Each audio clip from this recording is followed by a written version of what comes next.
이제 기억에 남는 투자 몇 가지가 있는데, 부천에서 투자했던 것들은 이게 당시에 매매가 8,200인데 전세가 뭐 7,500. 이건 신축은 아니었어요. 한 20년 된 주택들, 원정동, 고강동 이런 데 있죠?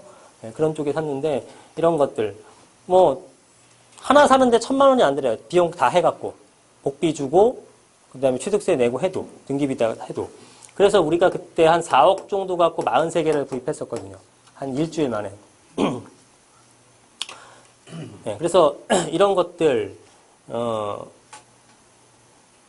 그래서 이 투자가 4억 됐는데 그때가 언제냐면 2006년도 우리가 5월 달에 구입했어요.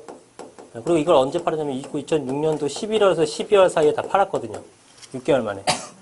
네, 6개월 만에 다 팔았는데 이게 얼마가 됐냐면 이게 16억이 됐습니다. 네, 16억이. 수익 금액이. 네, 거짓말 같죠. 저는 이게 제가 부동산 언제 시작했냐면 2005년도에 시작했어요. 1년 공부하고 딱 한 거예요, 투자를. 그리고 나서 그 이후로도 12년 동안 부동산을 더 했잖아요. 이때 수익률을 잡아본 적이 없어요. 훨씬 더 많은 정보와 훨씬 더 많은 인프라를 구축했음에도 불구하고 4개월 만에, 6개월 만에 400% 벌었으면 연간으로 따지면 800%번 거잖아요. 연 800%를 어떻게 봅니까? 1,000원이 다른 거죠. 그럼 제가 저 때 뭐 잘 알아서 했겠나요? 그건 아니야. 운이 좋았죠. 네, 배경을 살펴보면은 이때가 도정법이라고 들어보셨나요? 도정법이 무슨 법이에요? 그래서 뭘 규정한 법이에요? 재개발. 재개발 재건축을 규정한 법이 도정법입니다. 이 도정법이라는 건 03년도 7월 달에 발의를 했고요. 처음 나왔던 거고.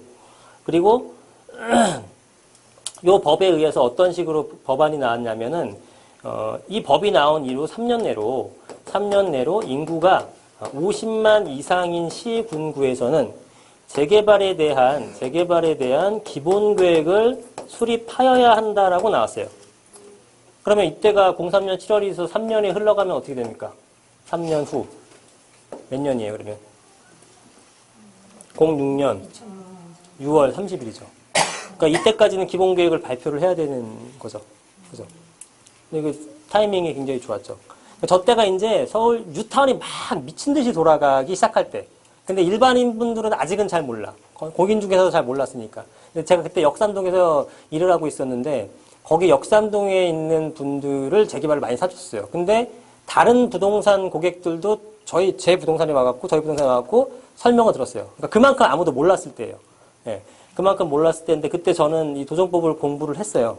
예, 어떤 말하긴 뭐하고. 하여튼, 그래서, 이제, 돈이 없으니까 저도, 수중에 돈이 없잖아요. 수중에 얼마 없으니까, 내 돈 좀 있는 거랑, 예, 이제, 친지분들 돈하고, 이제, 저 4억이 다 제 돈이 아니라, 저랑 같이 일하시는 분, 그 다음에, 우리 고객들, 거기서 부동산 금융때 그 고객들을 펀딩한 거예요, 펀딩.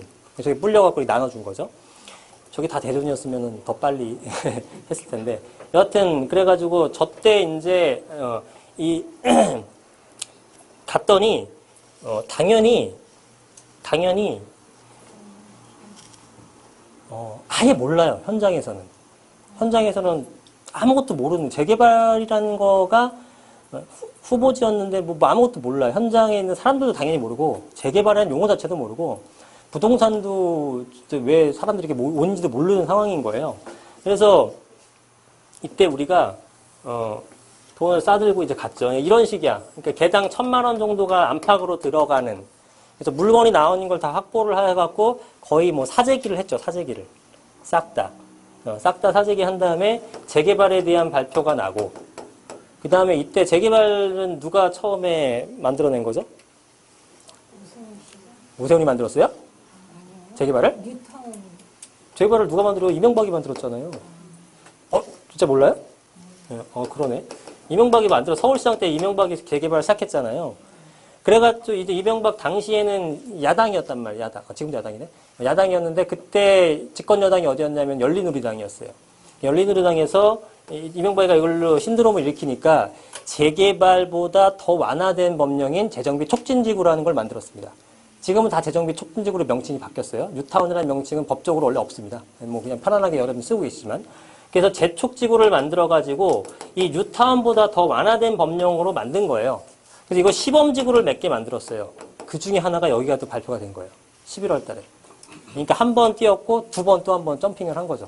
두 번 점핑한 거죠. 그래서 8천만 원짜리가 8천만 원짜리를 7,500 전세 안고 얼마 주고 샀어요. 근데 이게 얼마가 되면은 1억 2천씩 간 거예요. 그러면 이게 자체로는 더블이 아니라 1.5배밖에 안 뛴 거죠. 1.5배밖에. 1.5배밖에 안 뛰었어요. 6개월이야, 6개월. 그죠? 6개월 동안 1.5배 뛰면 이것도 물론 많이 뛴 거긴 한데 중요한 거는 뭐냐면 난 500 갖고 투자를 했잖아요. 500 갖고 투자했는데 1억 2천이면 4천만 원을 벌었으면 이게 몇 배가 된 거야? 8배가 된 거야, 8배. 그죠? 8배. 6개월 만에 8배가 된 거예요. 다 합치니까 평균 한 400% 되더라고요. 이것저것 다 빼고. 그러면은 8천만 원에 벌어가지고 1억 2천에 팔았으면 6개월 만에 팔았잖아요. 단기적 수익이죠. 세금 왕창 냈겠죠. 그죠? 세금을 안 냈어요. 이거는 사람하고 상관없어요. 단타 투자는 무조건 세금 내게 되어 있습니다. 세금을 안 냈어요.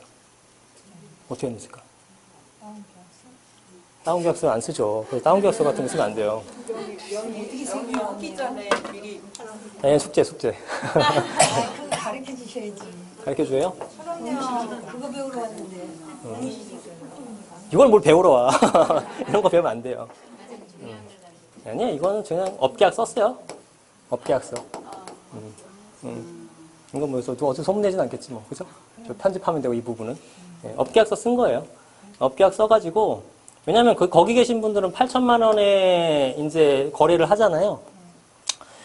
그 재개발이 움직이지 않았던, 재개발에 대해서 전혀 모르는, 어떻게 보면 좀 그런 표현이지만, 시골 마을에 20년씩 된 구축 빌라를 누가 사요?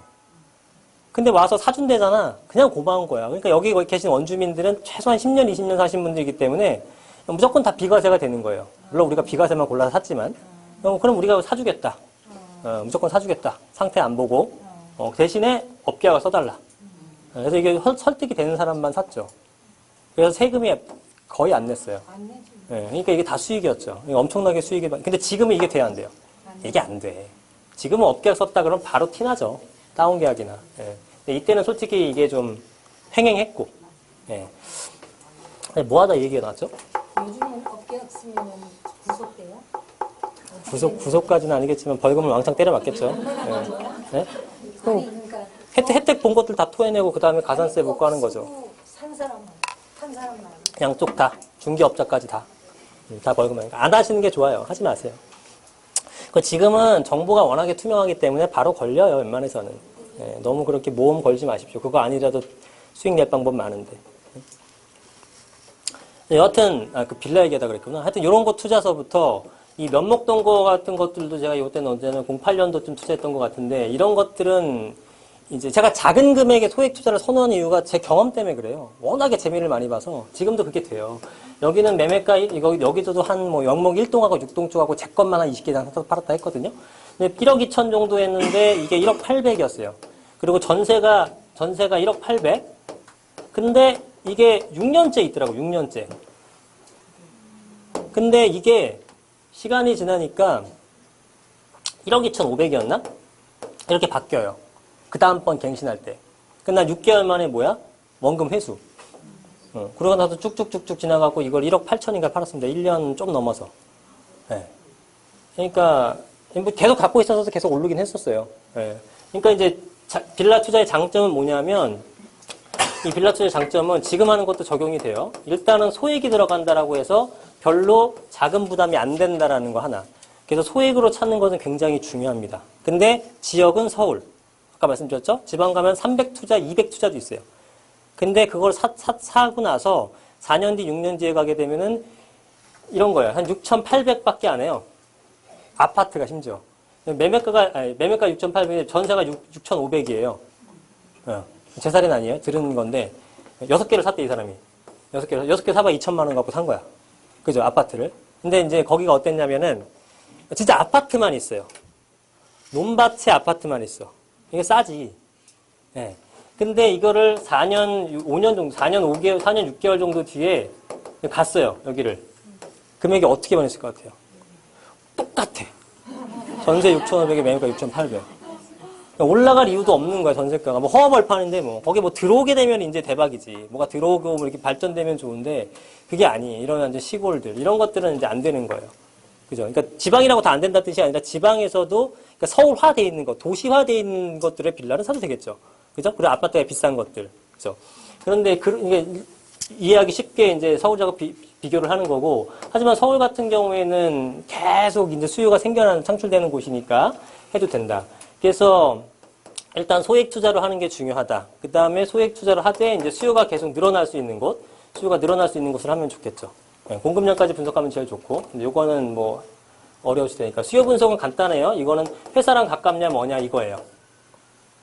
예를 들어 영등포, 회사가 어디가 가깝냐면은 도심권 가기도 좋고요. 여의도 바로 옆에 있고, 무엇보다 영등포 자체가 계속 회사가 들어서고 있죠. 지식산업센터. 그러니까 수요가 계속 늘어날 수밖에 없다. 한정된 자원에 가격이 올라간다고 보는 거죠. 그래서 소액으로 투자하게 됐을 때의 수익률이 굉장히 극대화시킬 수 있는 상품 중에 하나라고 보는 겁니다. 근데 이제 제가 투자했을 때랑 달라진 거는 뭐냐면, 이제는 다주택자들은 팔 때 세금이 크게 물죠. 그러니까 이제 업계약도 못 쓰죠. 그 다음에 세금도 많이 내야 되죠. 그러니까 재미가 없을 수 있다라는 거죠. 그래서 우리가 활용할 수 있는 게 뭐가 있어요? 주택임대사업자를 활용을 하셔야 되는 겁니다. 주택임대사업자. 근데 여러분들이 좋은 건 뭐냐면, 예전에 비해서 좋은 건 뭐냐면, 제가 빌라 투자했을 때는요, 엄청나게 신경을 많이 썼어야 됩니다. 관리를 다 해줘야 됐어요. 관리를. 처음에는 그냥 이렇게 아름아름 하다가, 나중에는 그 해당 지역에다가 이렇게 뭐 설비업자, 그 다음에 관리해줘서 부동산 업자, 이렇게 놨어요. 그리고 나중에는 심지어는 제가 직접 고용을 했습니다. 제 것을 관리해줄 사람을. 해서 이렇게 어디가 뭐 AS 나왔다면 일로 가고. 직영으로 하는 게 더 쌌으니까. 네, 심지어. 그렇게 했는데 지금은 그게 거의 없어요, 여러분들. 관리가 거의 안 해도 됩니다. 주택 관리 업체가 거의 생겨났기 때문에 여러분들 예전처럼 그 관리 어떻게 하지? 그거 다 없어졌습니다. 예, 그거 걱정 안 하셔도 돼요. 지금은 거의 없어요. 그래서 주택임대사업자를 활용하시게 되면 일단 좋은 거는 뭐냐면 양도세에 대해서 중과가 사라집니다. 그죠? 중과세 중과가 안 되죠. 그죠? 맞아요. 틀려요. 맞죠. 근데 길게 가져가야 된다는 건 흠이잖아요. 양도세 중과가 안 되고, 그 다음에 종부세 합산과세가 안 되고. 근데 이게 이번에 바뀐 거예요. 9.13 대책으로. 그래서 이게 지금 다 하고 있습니다. 그죠? 그러면 이제 여러분 생각해야 될 거는, 주택임대사업자를 해도 별로 혜택이 많지 않아요. 네. 그런데 그래도 제가 하라고 말씀드리는 건 뭐냐면, 우리 장기보유 특별공제라고 들어보셨나요? 네, 이게 여전히 살아있습니다. 이거 하나만 믿고 가셔도 돼요. 그래서 장기보유 특별공제를 어떻게 해주냐면 70%를 공제를 해주는 거예요. 70%. 그러면 내가 예를 들어서 3억에 산 주택이 이게 나중에 6억이 됐더라. 그러면 원래는 3억에 대해서 계산을 해야 되는 거예요. 세금을. 그쵸? 양도 차익이 3억이잖아요. 3억 벌었잖아. 헷갈려요? 3억인데 5억 벌었어. 그럼 2억이잖아. 양도 차익이. 그쵸? 그럼 2억에 대한 양도 차익을 해야 되는데 70% 깎아주면 7, 24, 2억짜리가 아니라 6천만 원만 계산해서 세금을 내면 된다는 거예요. 그쵸? 이해 안 가시는 분 없죠? 6억일 때는 원래는 3억 정도인데 3, 7, 21, 2억 천 깎아주고 9천에 대해서만 세금을 내자. 이렇게 되는 겁니다. 저기는 없는 거예요? 농특세? 농특세가 왜 있어요? 지금은 농특세 없어요? 농특세 얘기하는 거 아니야, 지금. 이거는 일반 양도소득세 얘기하는 거예요. 자, 그래서 지금 보시면 3억짜리로 계산하게 되면은 대략, 계산이 안 되지만 한 1억, 한 2천 정도 나온다고 쳐보죠. 세금이. 그럼 얘는 9천만 원밖에 안 된다 그러면은 한 2,500 정도 선이에요. 그러면 중과세 해도. 그럼 중과세 하더라도 엄청나게 세이브 되는 거잖아요. 물론 중과세 안 하게 되면은 2,500만 원 낼 게 아니라 한 600? 요 정도 내는 거예요. 그러니까 중과세 하니까 더 두드려 맞긴 했죠. 근데 두드려 맞는 게 막 엄청난 게 아니라고요. 왜냐하면 70% 깎아주는 거니까. 그러니까 70% 깎아주고 남은 30%에서 중과세를 때리는 거기 때문에 이 크지가 않다니까요. 무슨 얘기인지 아시죠? 이런 거죠. 예를 들어서 원래 세금이 3억이 나올 건데 9천으로 줄어졌잖아요. 세금을 기준하게 되면. 그러면은 원래대로 하게 되면은 얘가 내야 될 게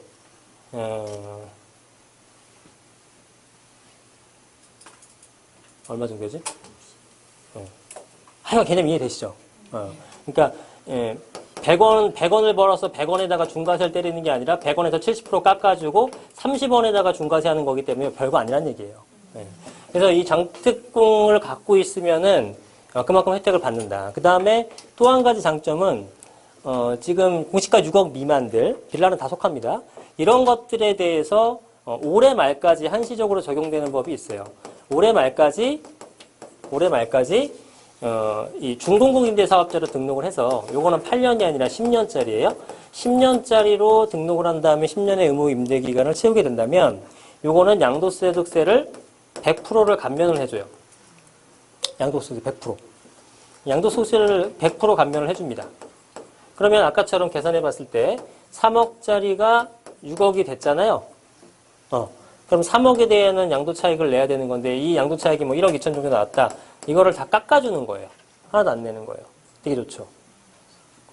그렇잖아. 2년 더 하고 나서 어차피 8년 해야 되니까 2년 더 하고 나서 100% 감면받는 것도 괜찮다 이런 거죠. 디테일하게 하게 되면 설명할 게 몇 개 있는데 이런 개념. 근데 요거는 올해 말까지 한시 적용을 하는 겁니다. 올해 말까지. 한시적인 적용을 하는 거예요.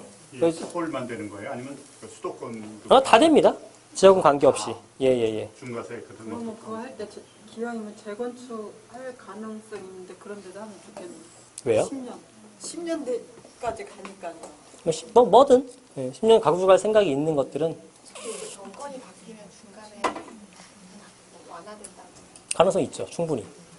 그래서 이거는 주택임대사업자를 낸다 만다라는 것은 정답은 없어요. 개인별로 다 틀리십니다. 내가 언제 팔겠다라는 거에 따라서 내지는 내가 지금 주택수가 어떻게 된다, 뭐 내가 지금 소득이 어떻게 된다, 소득세 같은 것들은 내가 연봉이 어떻게, 이거 다 틀리잖아요. 그런 거에 따라서 당연히 좋은 애들 이렇게 다 틀리죠. 그죠?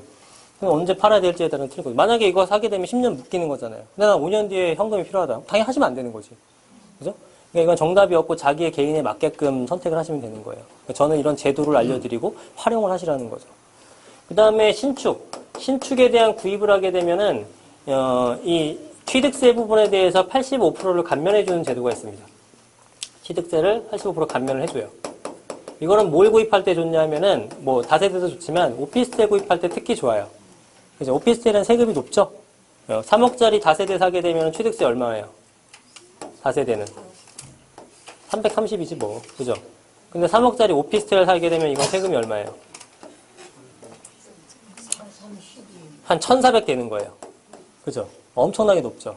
그래서 85%를 감면을 해주게 되면 1,400 내게 얼마를 내면 되냐면 한 170 정도 되나요? 한 200 정도 선이겠네. 아니다. 140에 70에 맞네. 한 200 정도 내는 거예요. 그러니까 거의 1,200만 원을 깎아주는 거죠. 엄청난 혜택인 거죠. 그죠? 네, 이런 식으로 활용하면 되지. 조건은 뭐냐면 신축만 가능하다. 신축만. 오피스텔도 마찬가지. 오피스텔 지금 설명드린 거예요. 빌라도 마찬가지 되고요. 신축의 경우에는 주택으로 사용했을 때 얘기입니다. 주택으로 사용했을 때. 이 개념이 무슨 뜻이냐면 OP를 샀어요, 여러분. OP는 어떻게 개념이냐면은 다세대 같은 경우에는 이게 3억짜리가 있어. OP가 3억짜리가 있어. 얘는 그냥 3억이야. 근데 얘는 주택 공급가액이 있고요. 부가세액이 별도로 붙는 겁니다. 오피스텔이라는 것은. 그럼 얘는 정확하게는 아니지만 다 틀리겠지만 2억 8천의 공급가액과 2천만 원의 VAT가 있어서 합이 3억이 된 상품이에요. 그러면 여러분들이 이거를 구입해가지고 나중에 이 VAT 2천만 원을 다시 환급을 받을 수가 있는 거예요. 그러면 어떻게 돼요? 난 2억 8천 주고 산 거죠. 3억을 줬다 2천 환급을 받는 거죠. 네, 그렇게 되는 겁니다. 왜? 오피스텔이기 때문에. 그래서 이 오피스텔을 부가세를 환급을 받을 수 있는데 이 부가세 환급을 받는 조건이 뭐냐면은 이거를 그렇죠. 비주거용으로 사용하는 거예요. 쉽게 얘기해서 사무용으로 사용했을 때 이걸 받는 거예요. 사무용으로 사용했을 때 환급을 받는 거죠. 이해되십니까? 근데 사무용으로 사무용으로 구입하게 되게 되면은 주택임대사업자가 안 되죠. 그죠? 일반 임대사업자가 되는 거죠. 예. 그래서 이런 혜택을 받지 못한다. 그래서 이런 것들은 사실상 그냥 3억이 되는 겁니다. 부가세 환급을 못 받고, 안 받고, 주거용으로 세를 놓겠다. 예, 전세로. 세도 사무용으로 놔야 돼요. 전세도, 아니, 그러니까 임대차도 사무용으로 놔야 돼요. 월세 받고, 부가세 받고, 이런 식으로. 그죠? 이해되시죠? 그래서 이제 그 주택임대사업자를 하려면 오피스텔 같은 것도 가능은 하나, 준주택으로서 가능은 하나, 주거용으로 사용한다는 전제가 깔리죠. 주거용으로 사용하게 되면 당연히 VAT는 환급 못 받아요. 임대주택사업자는 면세사업자이기 때문에 부가세랑 관련이 없습니다. 그래서 이건 그냥 없어져 버리는 거고 주거용으로 쓰는 거예요. 그 대신에 이제 취득세에 대해서 45% 감면을 받는 거죠. 그죠? 네. 근데 그게 언제부터 그렇게 된 거예요? 계속이요. 바뀐 게 없는데요. 네. 아니 오피스텔을 분양했을 때 네. 4.6% 네. 세금 취득세 냈거든요. 일반 주택용이세요? 아니면은 사무용이세요? 일반인 주거용. 일반은 4.6% 낸다니까요. 지금 그 설명 드리는 거잖아요. 주택용, 주거용으로 쓸 때에 대해서 감면 혜택이 있는 거라고요. 주택임대사업자를 내면서 하는 거니까. 아, 주택임대사업자 냈을 경우. 냈을 때죠. 네. 네. 사무용은 대신에 세금은 정상적으로 내지만 VAT를 환급받는 거고, 주택임대사업자는 이거는 환급 못 받지만 취득세를 감면받는 거다 생각하시면 됩니다. 네. 네? 그럼 사무용은 취득세 40% 감면 못 받는 못 받습니다. 부가세 상급 이렇게 양자 부가세 환급만 받아요. 예, 예. 그리고 부가세를 환급받았다는 얘기는 난 주거용으로 안 놓겠다는 얘기죠. 세를. 그러니까 전세도 못 받는 거고, 뭐 전세를 할 수는 있지만 대부분은 월세 받고 부가세 받아서 나라한테 부가세를 주는 거죠. 그러니까 개념을 이해하기 쉬우려면은 오피스텔을 여러분들이 부가세를 환급을 받잖아요. 그럼 이 부가세 환급을 나라에서 왜 주느냐? 니네가 다달이 나한테 부가세를 줄 거기 때문에 주는 거다 이렇게 생각하시면 돼요. 그래서 내가 이걸 환급받게 되면 여러분들이 임대인이 됐잖아요. 그 임차인을 받을 때 월세 받잖아요. 1,000만 원에 100만 원 받잖아요. 여기서 VAT는 별도다라고 한 다음에 10만 원 받아서 모아서 나라 주잖아요. 그러니까 네가 나중에 나한테 VAT 다시 줄 거잖아. 그래서 일단 너한테 네 건 환급해 줄게요. 근데 환급은 받아놓고 전세 받아가고 주택임대사한테 부가세 안 받고 안 주고 있으면 나라에서 열받죠. 그죠? 그러니까 그 자체가 불법이 되는 겁니다. 이해되시죠? 그 개념이에요. 그래서 이제 오피스텔을 주거용으로 쓸 때는 이제 VAT는 신경 쓰지 말고 총액으로 구입을 하는 거고, 총액으로 구입한 다음에 취득세 부분에 대해서 혜택을 받으면 된다. 생각하시면 됩니다. 그래서 이 제도는 오피스텔 구입할 때는 굉장히 유용한 제도가 될 수 있다라는 얘기가 되겠죠. 자, 그래서 주택임대사업자를 활용하는 걸 아시겠죠? 이런 것들을 활용하시면 된다. 취득세 부분, 이건 신축만. 나머지 거는 신축만은 아니에요. 요거는 신축만이고, 단기보유 특별공제 같은 것들은 이제, 다 받는다. 그 다음에 양도세 혜택이라든가, 양도세 중과세라든가, 종부세 합산 배제라든가 이런 것들은 9월 13일 이후 것들은 다 사라져버렸어요. 인재취득 같은 것들은. 하지만, 그래도 주택임대사업자가 매력적인 것은 장기보유 특별공제를 받을 수 있으면 좋다. 그리고 이거는 차익이 크면 클수록 더 혜택이 많아지는 겁니다. 그죠? 그러면 투자를 하지 말아야 될 분도 있어요. 투자를 하지 말아야 될 분은 종부세가 위험 수위에 다다른 분들이에요. 종부세가. 자, 9월 13일 이전이라면은 아무 관계가 없는데 9월 13일 이후에는 종부세 합산 배제 혜택이 사라져버린다 그랬죠?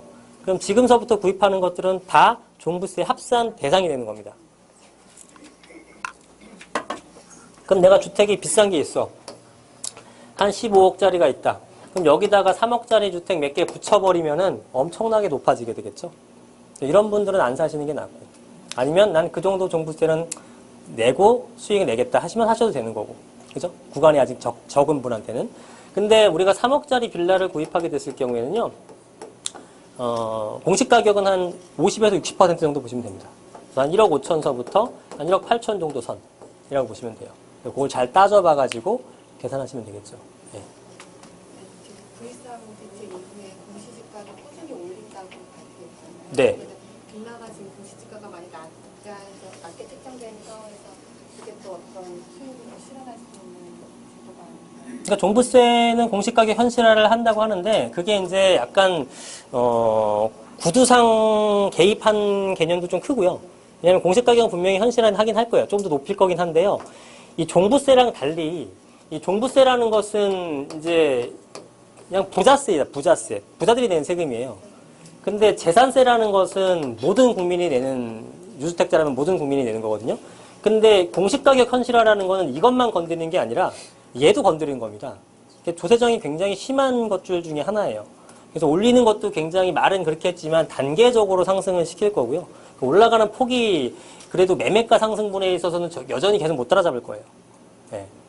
그죠? 네. 지금 뭐 50에서 60% 정도 선이 한 60에서 70% 정도까지는 갈 수 있다고 봐요. 네. 근데 1년 동안 뭐 매매가는 가만히 있나? 또 올라갈 거 아니에요? 그럼 뒤늦게 따라잡는 게 공시가격이고. 그죠? 네. 그러니까 계속 못 따라잡을 것 같다는 생각이 듭니다.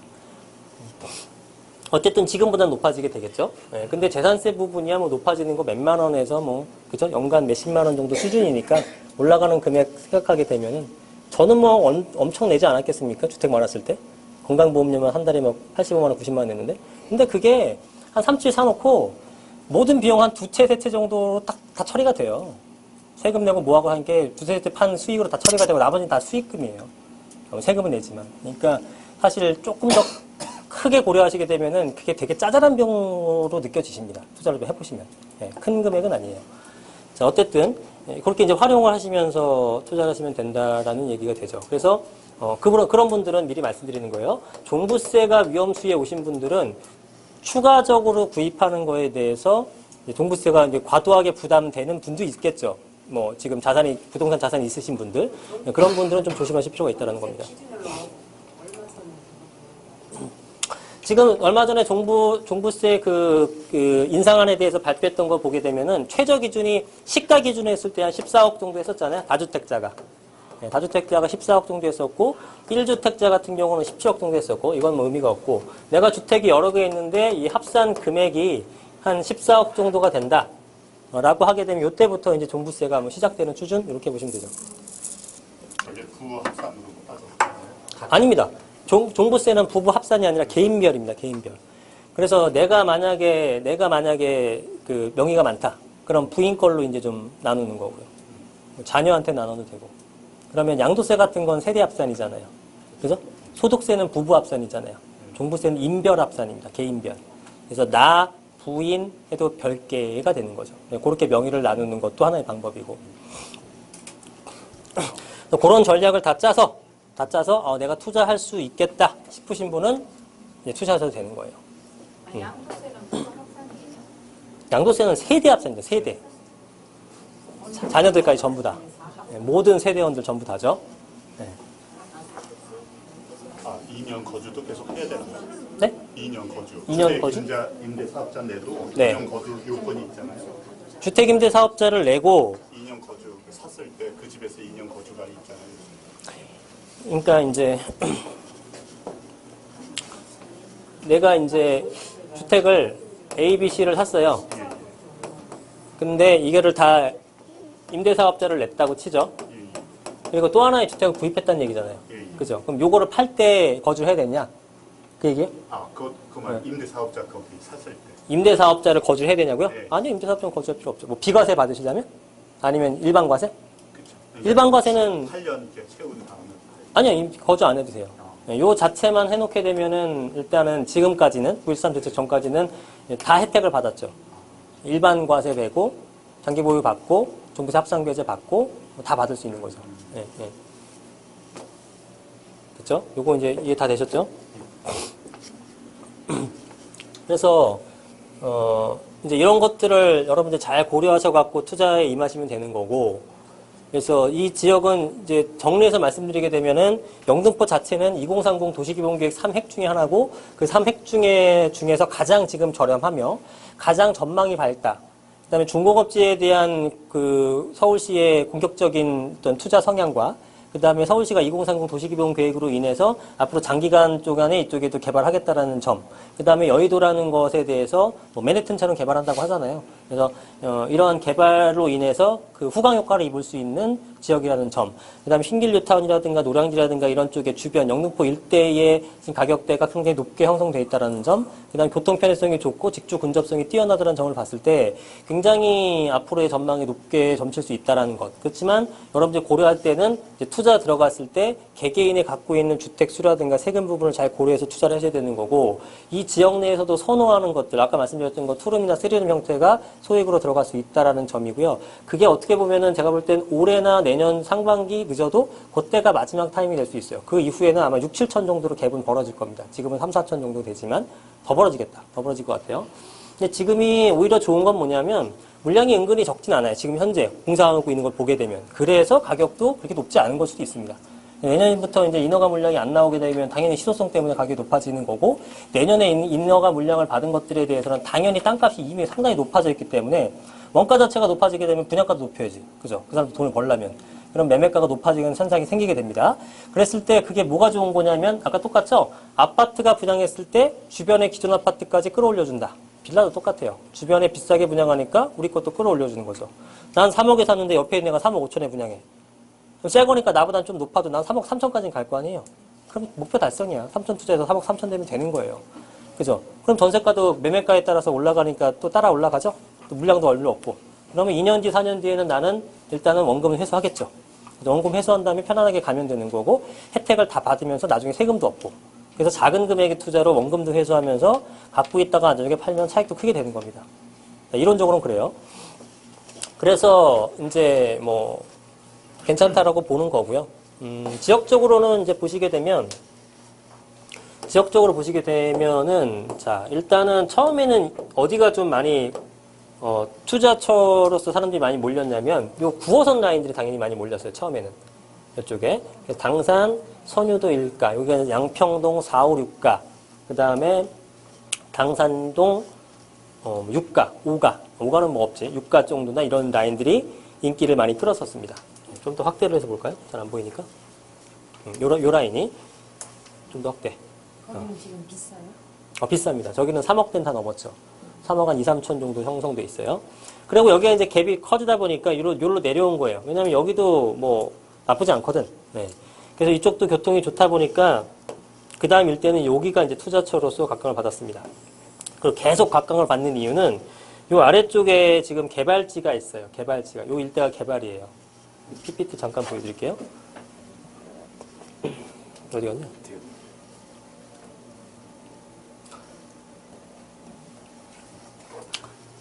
자, 여기가 2030 기본계획이죠. 아까 얘기했었던. 그래서 도심권하고 강남권하고 영등포 여의도권이 가장 핵심 지역이 된다는 겁니다. 그죠? 네. 2030이라는 건 뭐예요? 2030년. 네, 2030년. 근데 이게 나온 지가 5년 된 자료예요, 여러분. 그리고 제가 이거를 강의할 때 지금 활용한 게 한 50번쯤 되거든요? 근데 어떻게 이걸 나올 때마다 이렇게 찍는 분이 많지? 네? 익숙해야 돼요. 아주 외웠어야 돼, 머릿속에. 네. 자, 그 다음에 하여튼 2030 도시기본계획 치게 되면 이 이미지가 한 100개 뜰 거예요. 네, 아무 데나 찾으면 됩니다. 그 다음에 이거 순서가 정리 안 했네. 이거 신길 뉴타운이고요. 이건 영등포 뉴타운. 영등포 뉴타운도 웃기죠. 아크로타워 스퀘어 같은 게 지금 25평 얼마일까요? 10억 넘었어요. 네, 25평이. 33평은 지금 호가로는 14억 나오더라고요. 네, 돌았죠. 10억 하는 그 25평이 분양을 얼마 했냐면 4억 8천 했어요. 4억 7천 8천. 더블 뛰었죠. 네, 더블 뛰었어요. 이제 호가는 10억 8천까지 올라와 있고.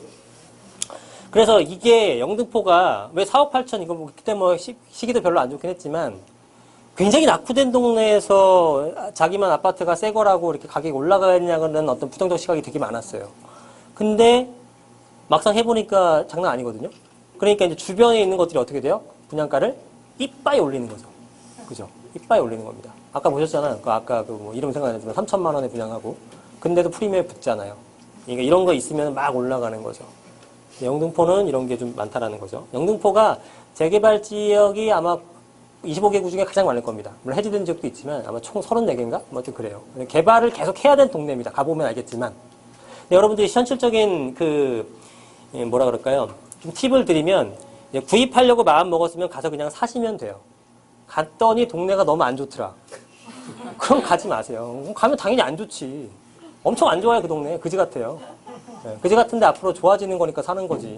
그죠? 좋은 동네 살려면 강남 사셔야죠. 그러니까 그거를 투자를 잘 하시는 분들은 그거를 잘 하셔야 돼요.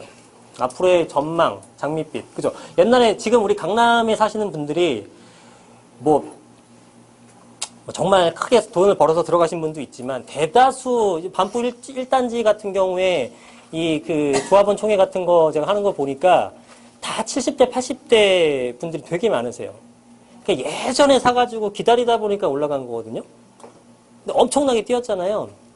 그러니까 개발되기 전에 강남 같은 데 얼마나 쌌습니까? 그런 개념으로 우리가 뭐 20, 30년 기다릴 건 아니지만 이런 적도 아직 개발되기 전에 들어가야지만 돈이 되는 거지.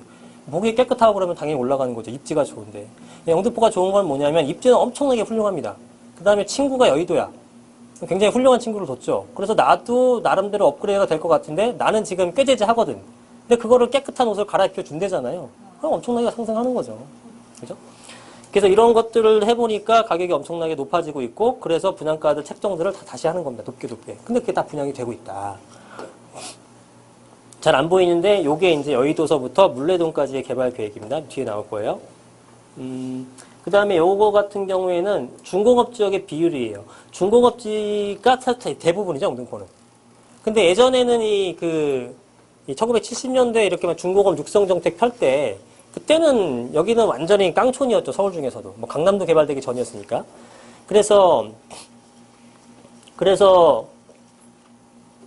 이때만 해도 여기가 공업지역으로 이제 만들어진 동네. 그런데 지금은 이 공장이 필요가 없죠. 필요가 없고 이제 주택이 필요한 겁니다. 그래서 2008년도에 오세훈 시장이 서울시 조례 개정을 한 거예요. 원래 2008년도까지는 이런 중공업 지역에다가는 4층을 초과하는 주택을 못 지었습니다. 한마디로 아파트가 못 지어지는 거죠. 근데 이제 그걸 바꿔가지고 아파트로 지을 수 있다. 그 다음에 업무 용도를 넣게 되게 되면은 용적률을 400%까지 주겠다. 이런 법안이 생겨난 거죠. 그래서 역세권에다가 이런 거 저런 거 인센티브까지 하게 되면 최대 520%까지 줍니다. 용적률을. 그래서 굉장히 사업성이 뛰어나게 된 거죠. 그죠? 그러면 사업성도 뛰어난 데다가 사업성이 뛰어난다고 하더라도 다 막 공장이 있고 나만 아파트면 그거 어떻게 사느냐인데 이 공장들도 지금 굴뚝공장 다 사라지고 지식산업센터라고 들어보셨죠? 여의도형 빌딩으로 다 바꾸는 겁니다. 공장이. 구로 디지털 단지 가보시면 되겠네요. 그죠? 가산이나. 그게 다 공장이에요. 공장. 그죠? 공장이란 말이에요. 그게. 겉보기에는 여의도 무슨 대우증권 빌딩 뭐 이런 것처럼 생겼는데 들어가게 되면 제조업 들어가고 있다니까요. 공장들이. 예, 그렇게 생겼어요. 그래서 외관상 굉장히 깔끔하고 주거 환경이 개선됩니다. 그래서 중공업 지역을 싹 다 변모를 해주는데 서울시 25개 중에서 가장 그 중공업 비율이 높은 데가 여기예요. 서울시 전체의 35%가 영등포에 몰려 있습니다. 엄청나죠. 그 다음에 성수동 쪽에 있고 강서구 쪽에 좀 있고 창동 쪽에 좀 있고 이렇게 좀 나눠져 있어요. 영등포는 대표적인 중공업 지역이기 때문에 오히려 개발할 것들이 엄청나게 많다라는 얘기가 됩니다. 그죠? 이게 여의도고요. 그 다음에 이쪽 아래쪽에 물레동 쪽이죠. 그 다음에 이쪽이 영등포역이에요. 영등포 이쪽에서 그 여의도에서 나와갖고 영등포 지나서 물레동으로 가게 되면 양쪽으로 되게 오래된 건물들, 1층짜리 그 무슨 뭐 그런 정비업체들 같은 게 되게 많아요. 정비소 같은 것들이. 그게 이제 다 정비가 되는 겁니다. 깔끔하게. 정비 시작했던 게 영등포역 민자역사 됐고요. 그죠? 그 다음에 건너편에 타임스퀘어가 지어졌죠. 그죠? 뭐 이런 식으로 하나하나 정비를 해나가고 있는 겁니다. 그래서 지구단위 계획이 설정이 돼서 움직이고 있다는 거죠. 그럼 그 지역을 여러분이 투자하는 건 아니고 그 주변 지역을 투자하시는 거예요. 그죠? 그 지역에 들어가서 사는 게 아니라 그 주변 지역에 사면 된다. 이게 이제 타임스퀘어라든가 이런 쪽의 모습이에요. 그죠? 모르시는 분들이 이걸 영등포라 그러면 믿겠습니까? 그죠? 안 믿죠. 근데 이렇게 변목을 하고 있는 겁니다. 굉장히 멋있는 도시로 거듭이 나고 있는 거죠. 명동보다 더 좋더라고요. 이건 여의도. 여의도는 어떻게 개발할지 모르겠지만 멋있게 짓겠죠. 뭐. 시간은 걸릴지언정. 가격이 엄청나게 올랐죠. 박원순 시장이 발언을 한 이후로. 그다음에 다시 취소 발언을 했지만 그 부동산의 특성 한 번 오르면 내려가지 않는다. 올라가서 호가에서 그냥 유지가 되고 있는 형태가 됩니다. 물건도 없고요. 얘는 뭘까요? 얘는 어디예요? 저도 오늘 찾아봤는데 얘가 맨해튼입니다. 맨해튼. 이렇게 만들겠대요. 여의도를. 한번 이렇게 만들면 여의도의 가치가 엄청나게 높아지겠죠. 그래서 여의도를 직접 사는 것도 방법인데 돈이 없다 그러면 옆에 있는 친구 삽니다. 하면 돼요. 네. 영등포 내 친구가 굉장히 커가게 되면 나도 업그레이드 되는 거예요. 네. 영등포구의 위상이 달라지는 거죠. 그죠? 네. 맨해튼, 뉴욕. 여긴 어디예요? 여긴 여의도입니다. 네, 여의도. 그쵸. 뭐 별 차이 없네, 그죠? 근데 나머지 이제 주택가를 정비를 하겠다는 얘기가 되겠고요. 이런 아파트들, 그죠? 네.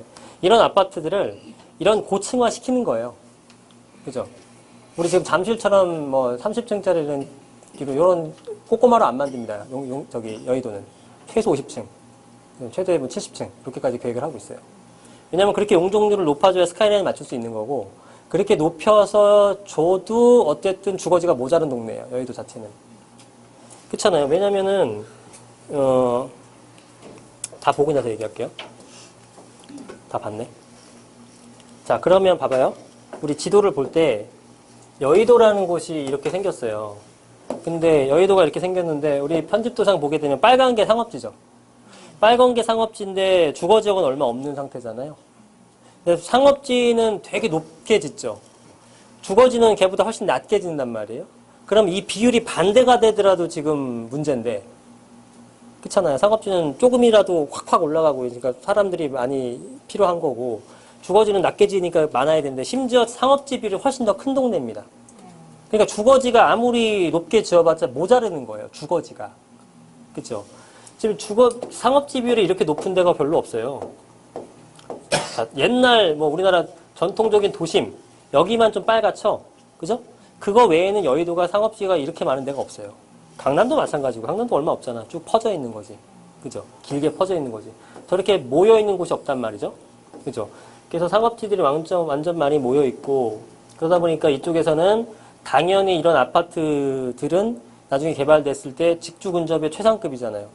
그 다음 위치도 워낙에 좋고 그 다음에 지역도 많이 선호를 하다 보니까 저기 아파트 가격은 뭐 상상할 수 없을 만큼 올라가겠죠. 그래서 여기가 가격이 상승하게 되면은 주변에 있는 것들, 당연히 여기 있는 분들이 엄청나게 많은데 여기 다 거주할 수 없으니 밖으로 나오겠죠. 그래서 지금 대부분 어디 살고 있냐, 목동 쪽에 살고 있는 분들이 많고요. 여의도 근무자들 중에. 근데 여기를 패스하고 넘어가는 것들은 뭐 지저분 하니까, 솔직히 지금은. 그죠? 그래서 배후 주거지로 만든 것들이 신길이라든가 노량지라든가 이런 것들이 여의도의 배후 주거지에서 역할을 해주는 겁니다. 그럼 이쪽 분들이 이렇게 오게 되면은 아무래도 좀 수준이 높아지겠죠. 그죠? 소득 수준도 좀 있는 분들이고 하니까. 전체적으로 긍정적인 효과를 발휘하게 되면은, 그죠? 여기 일대가 당연히 가격이 상승할 수밖에 없다는 거죠. 그리고 자체적인 개발도 하게 되는 거고요. 그렇게 되겠죠. 그래서 이쪽에 있는 것들에 대해서 한번 관심을 가지시는 게 좋겠다라는 생각이 드는 겁니다. 그래서 이쪽 9호선 쪽으로 관심이 있다가, 요즘엔 이렇게 관심이 있다가, 아까 얘기했었던 그 지구단위 계획구역 자체가 뭐 이런 식으로 잡혀 있기 때문에, 그죠? 뭐 이런 것들, 아파트 같은 것들은 뭐 무지하게 올랐고요. 네, 이런 것들 무지하게 올랐고, 그 다음에 소액으로 갈 수 있는 것들은 요 주변 일대로 해서, 요런 애들, 그죠? 요런 쪽이나 요런 쪽 애들, 역 쪽이라든가, 요런 쪽에 가게 되면은 살만한 것들이 있겠죠. 그죠? 네. 그런 식으로 해서 소액으로 가시면은 투자로 괜찮겠죠. 그러니까 영등포 지역은 뭐 사실은 지역을 불문하고 어느 정도는 괜찮습니다. 다만 여러분들이 그 내부적인 구조라든가 금액대라든가 아니면 갭이라든가 뭐 계약 조건이라든가 이런 건 좀 신중하게 따져보시고 누차 말씀드리지만 무조건 좋다고 살아야 개념이 아니라 내가 지금 현재 컨디션이 어떤지를 개인적으로 보시고 투자해도 될런지 그 다음에 투자했을 때 내가 언제 매도할 건지 이런 건 좀 계획을 좀 짜신 다음에 움직이시면 좋겠다라고 판단이 됩니다. 근데 영등포를 뭐 디테일하게 제가 설명을 드릴 수 있는데 크게 의미는 없을 것 같아요. 그냥 요쪽 일대가 좋다. 물론 지금 여기도 그 영등포긴 한데 여기가 조금 더 각광을 받고 있는 동네라는 거 정도. 그다음 여의도가 좋아질 거라는 거. 그다음 요 일대 뭐 대림동서부터 대림역, 신길, 대방 요까지겠네요. 그죠? 요 정도를 기준 할 거야. 아마 영등포라는 범주가 아마 요렇게 잘려 가지고 이렇게 대방역서부터 이렇게 나오는 것 같아요.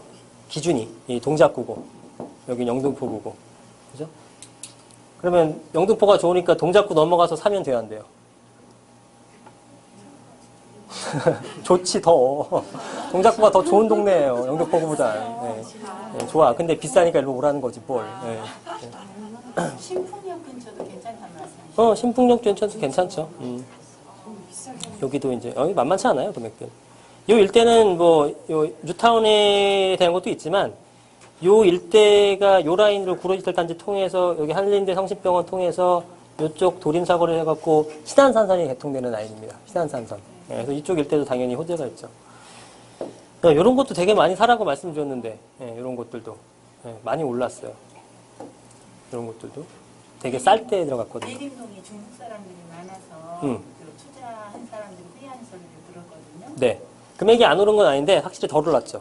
지금은 이제 그런 쪽은 대림역 근처는 덜한가요?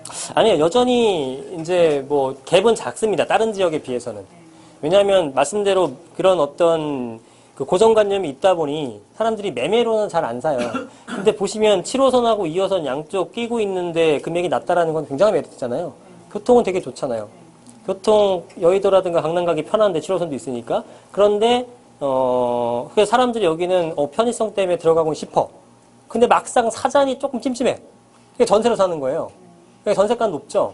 근데 매매는 잘 안 되니까 매매가는 낮고. 그래서 갭이 작았거든요. 갭이 작으니까 전세가가 밀어 올려주면서 매매가가 올라가는 건 있어요. 근데 다른 동네는 전세가가 올려주게 되는데 그 올려주는 것에 비해서 매매가가 많이 뛰었죠. 그래서 갭이 벌어졌잖아요. 근데 얘는 계속 유지를 하더라고.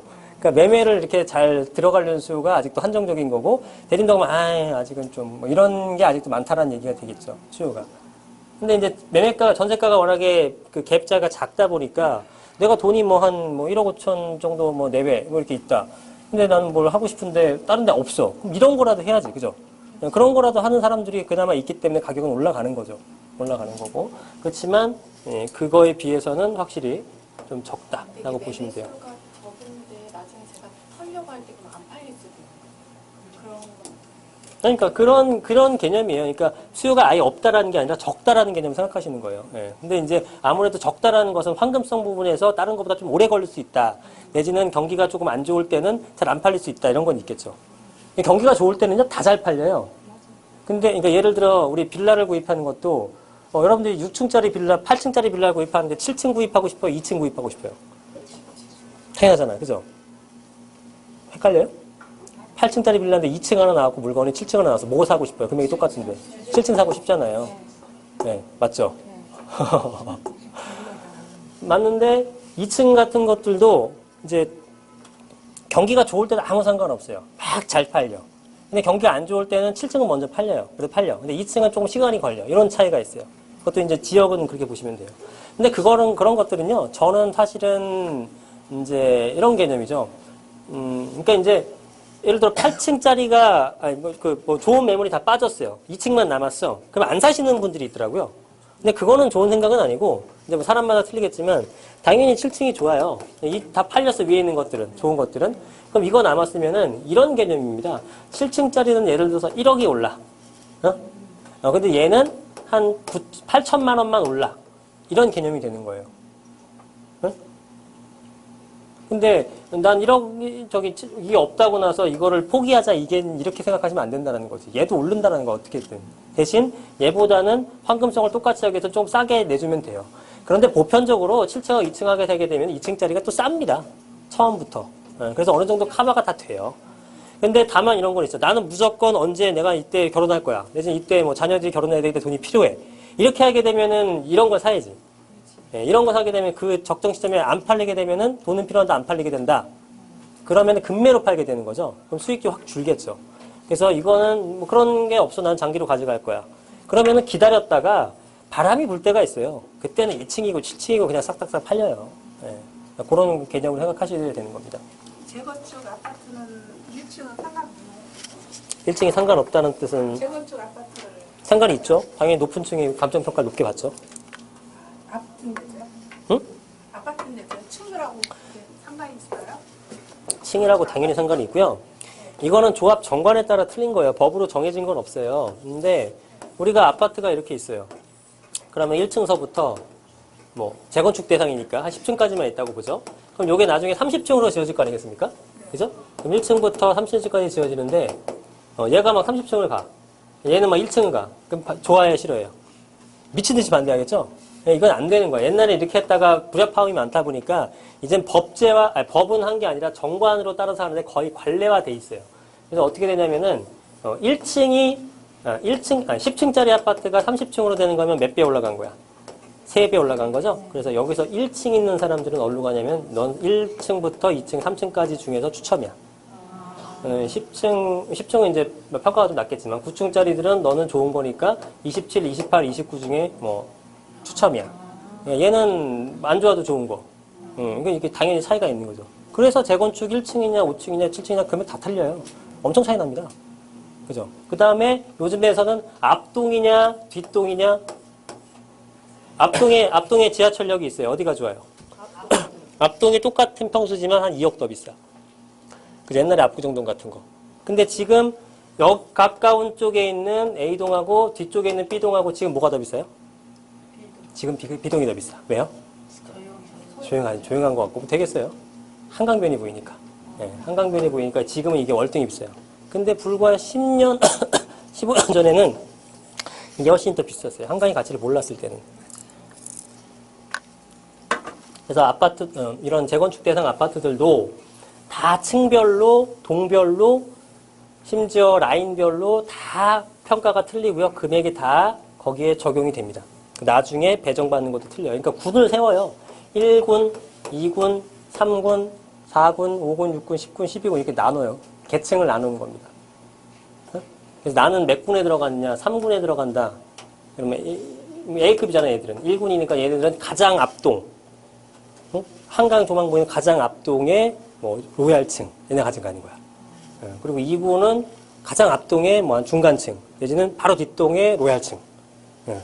제일 꼴층 10군 같은 거는 가장 뭐 길가 쪽에 뭐 저층. 그렇진 않겠네. 조합원이니까. 하지만 뭐 가장 앞쪽에 뭐 중간층 정도. 뭐 이런 것들. 이렇게 되는 거죠. 이해되십니까? 재개발은 무작위죠. 네? 재개발은 무작위로 하는 거예요? 재개발은 대신에 순서가 있잖아요. 이 재개발이라는 것은 감정 평가를 하잖아요.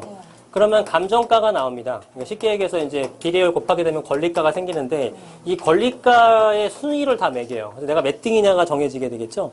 그러면 여기에 1000세대, 1000명 정도가 있었던 재개발이 2000세대로 바뀌는 거예요. 그러면 당연히 이 1000명은 순서에 맞게끔 들어가게 되는 거죠. 근데 2000세대 중에서 25평을 600세대 짓고, 한 800세대 짓다.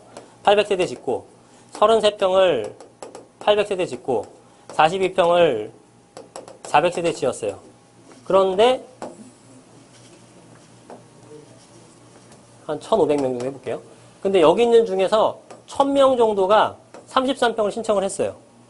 그럼 다 죽어도 200명은 나가 떨어져야 되죠? 그런 이렇게 조합원 순위가 밀리는 애들은 자기 원하는 평수를 못 갈 수는 있죠. 그래서 1순위, 2순위, 3순위를 정해놓습니다. 조합원 분양 신청할 때. 1순위는 어디로 가고 싶어요? 순위가 밀리게 되면 1로 가는 거죠. 그쵸? 그래서 계산할 때도 내가 이걸 샀을 때 33평 가게 되면은 나중에 33평이 뭐 한 15억 정도 예상되고 이게 뭐 예를 들어 뭐 한 12억 정도 예상된다. 그러면 이거가 받아야지만 얘보다 뭐 1, 2억 정도 더 수익이 날 것 같다. 계산해보면. 그랬는데 뭐 33평 못 받고 이렇게 딱 받아버리게 되면은 수익이 적어지거나 심지어 약간 손해보는 케이스도 나타날 수 있는 거예요. 그래서 확실하게 이 평수를 갈 수 있는 약간 좀 큰 걸 사든지 하고 싶다면 이런 전략도 좀 필요한 거죠. 평가 금액이 큰 게 무조건 좋다라는 게 아니라 평행에서 밀릴 수 있다는 개념을 설명드리는 거예요. 자, 그래서 이쪽 일대는 이제 그렇게 움직이는 시장이 된다라고 보는 겁니다. 개념은 이해가 가셨죠? 뭐 어떤 건지. 그거는 지금 오늘 말씀드린 내용은 비단 영등포뿐만이 아니라 몇 가지 원리 같은 거 설명드린 거는 어느 지역에 어떤 투자를 하셔도 다 적용할 수 있는 노하우들입니다. 네. 질문해도 되나요? 질문 2개만 받고 정리할게요. 네. 그 강의 잘 들었습니다. 네. 그 앉아서 해야 됩니다. 네.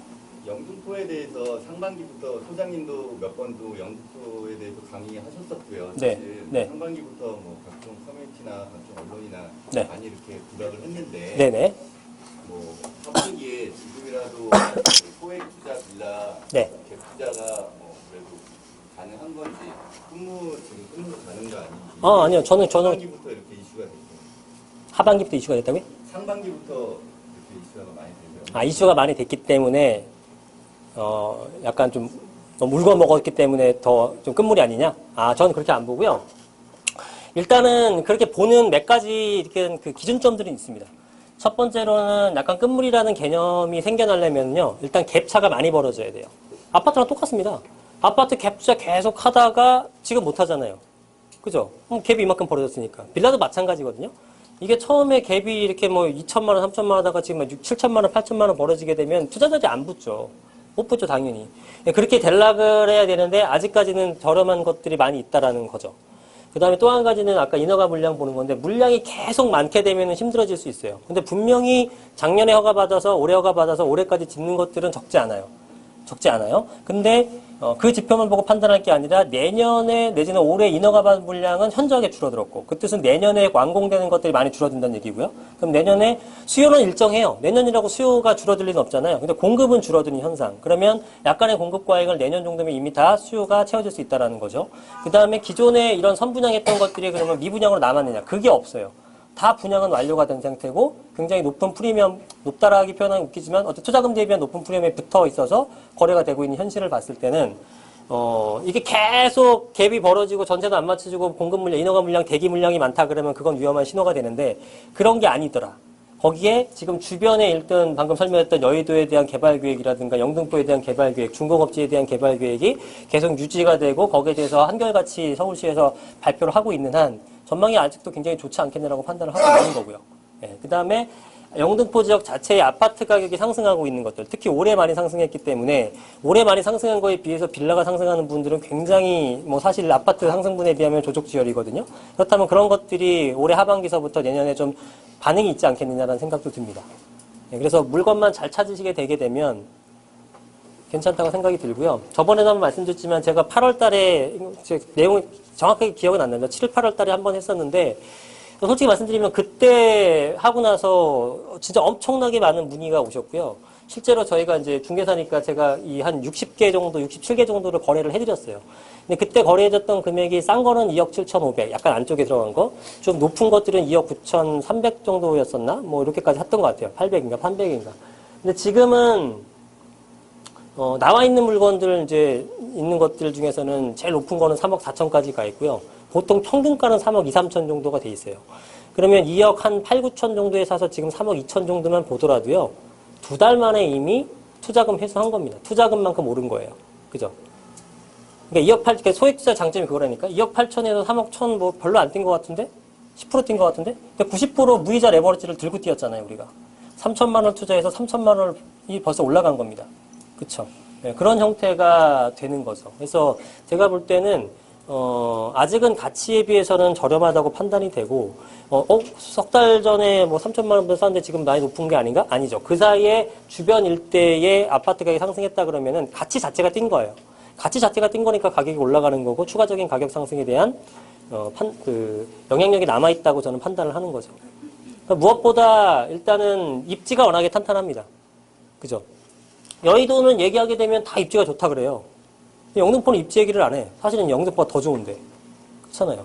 예. 들어가려면 불편하잖아. 솔직히 다리 건너야 되고 뭐 해야 되잖아요. 근데 그게 아니라 여기는 훨씬 더 접근성이 뛰어난 거죠. 다른 지역 갈 때. 그러니까 이 여의도가 그렇게 비싼 거에 비해서 이 영등포가 이렇게 싼 거는 말이 안 된다. 근데 왜 지금 그런 현상이 생겨나고 있냐면은 여기는 어느 정도의 인프라가 다 구축된 동네잖아요. 그에 비해서 여기는 인프라 구축이 안 됐어. 그 가격이 싼 거예요. 근데 여기 구축을 한대잖아. 그럼 높아지는 거죠, 뭐. 그래서 네. 그래서 저는 그렇게 판단을 하는 거죠. 거를 그래 매매를 해갖고요. 네. 그 사업자를 안 내고 조금 이따 팔면은 돼요. 세금만 내면 뭐 상관없습니다. 네. 사자마자 다음날 팔든 뭐 하든 그건 자기 맘이에요. 그래가지고 네. 사업자를 내서 팔면은 그런가? 그러니까 그것도 하나의 전략이고. 왜냐하면 세금 부분에 대한 엄청난 혜택을 받을 수 있잖아요. 그래서 3천을 들고 가는 게 아니라 말씀드렸지만 중간에 2년, 4년 만에 원금은 회수가 되는 가능성이 높다 보니까 부담이 없다라는 거죠. 또 사서 또 사업자를 네, 그렇게 하는 거죠. 예. 8년까지 여러분들 이걸 많이 안 해보셨죠? 이거를 전문적으로 하시는 분들이 있어요. 우리 업계 용어로는 헌터라고 하거든요. 사냥꾼들. 그 양반들은 그냥 최소 층 단위로 삽니다. 그리고 최소 층단이라는 것도 이제 이런 뭐 10세대짜리 이런 것들은 그냥 동으로 사버리고요. 왜냐면 한 동 사는데 한 3억이면 사거든요. 한 동 사는데. 그리고 이 막 엄청나게 상업지 15층짜리 이런 것들도 12층부터 15층까지 막 주세요. 뭐 이런 식이에요. 그래봐야 3, 4억밖에 안 들어가거든요. 근데 그런 것들이 레버리지 효과를 엄청나게 낼 수 있는 거죠. 근데 지금부터는 그렇게는 좀 지양을 하셔야 되는 게, 뭐 지양한다기보다 잘 고려를 하셔야 되는 게 9.13 대책 전과 이후는 좀 많이 판이하게 달라졌습니다. 그죠? 가장 큰 게 뭐냐면 종부세 부분. 지금 그렇게 샀다가 종부세 때려맞죠. 그러니까 그렇게 사는 것보다 소액으로 2-3개 정도. 그 다음에 지금 뭐 아직은 자산이 많지 않으신 분들은 여러 개 하셔도 관계없어요. 예, 그런데 지금 나는 자금은 뭐 한 몇천만 원, 돈 1억 정도가 있는데 이걸로 할 게 없더라. 그거를 통장에 넣는 건 정말 안타깝다라는 거죠. 이런 식으로 하게 되면 충분히 수익을 낼 수 있는데, 그죠? 그걸로 목돈을 만든 다음에 이제 또 갈아타고 하는 거죠. 예, 저도 어느 하나만 투자하지 않아요. 빌라도 했다, 아파트도 했다, 뭐 여러 가지 다 합니다. 주로 주택으로. 이전에 돼요, 상관없어요. 그건 다 혜택 받습니다. 예. 자기 자본금 아니 자본금에 하나 있는 게 비싼 게 있으면 종부 이거 하는 게 세금이 더 비싼 거. 종부세는 지금 갖고 있는 물건을 다 합산하는 거니까. 합산하는 거. 예, 9.13 대책 이후에는. 자, 그래서 요거는 이제 투자를 관심 있으신 분들은요, 투자에 관심 있으신 분은 별도의 이제 상담원들한테 상담을 받으십시오. 예, 뒤에서 상담 인포메이션한테 얘기하셔서 예, 투자 관심이 있으시면은 뒤에 상담원도 상담받고 개별적인 물건에 대한 좀 소개를 좀 받으시는 게 좋을 것 같습니다. 여기서 설명하는 거는 뭐 좀 그렇고 예, 그렇게 보시면 돼요. 그 하기 전에 집을 샀거든요. 4월달에 올랐는데 네. 저가 집이 몇 채가 있어가지고 네. 그 9.13 걸 하면은 여기 보니까 종부세를 양도세 다 혜택 받아요. 그럼 그거를 해놓는 게 낫긴 낫군요. 8년짜리 그 장기인데.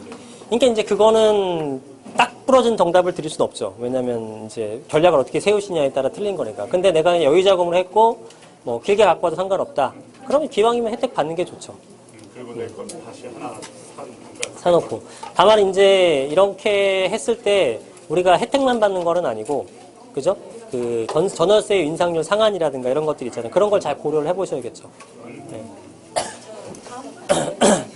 저기 여기까지만 하겠습니다. 여기까지만. 네, 여기까지만 하고요. 뒤에서 개별적인 상담을 원하시는 분들 상담 신청하셔서 인권 상담 받으시면 됩니다. 자, 다음 주에는 다른 주제로 해서 아마 공지가 나갈 거니까 필요하신 분들 오시면 되고요. 그렇게 하시면 됩니다. 오늘 2시간 동안 수고 많으셨습니다. 감사합니다.